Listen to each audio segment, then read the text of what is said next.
Of all major U.S. religious groups, members of the Jehovah's Witnesses have the lowest rate of formal education. That, according to a Pew study. And as Luke Vanderploeg reports, that can have a real impact on people who choose to leave the religion.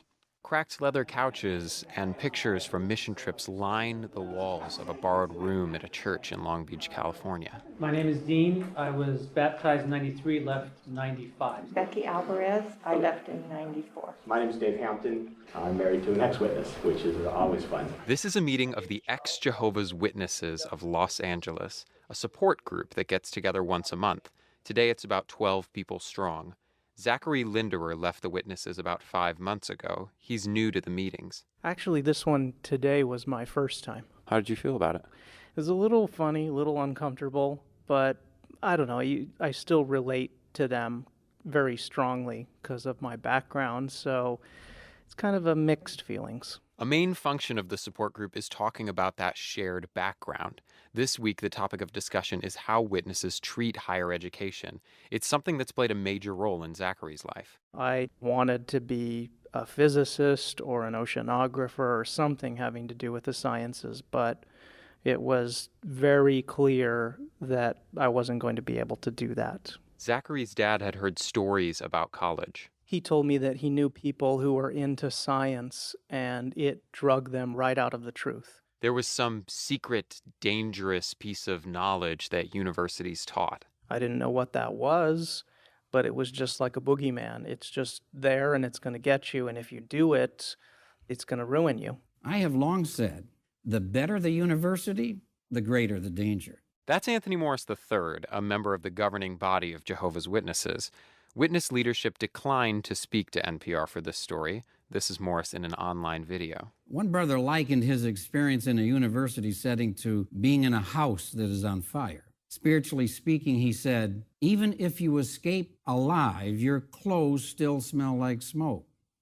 It has an effect on you. Corrupting influence is just one of the reasons witnesses frown on higher education. They also believe the end of the world is imminent, and time in college would be better spent going door to door, winning converts.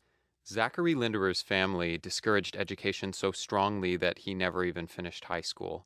He did end up going back to get his GED and becoming an electrician, but he says that longing to study science never left him. I think I had that feeling, that sense at 17 years old or so, that was like, that's what I wanted to be. That's what I needed to be.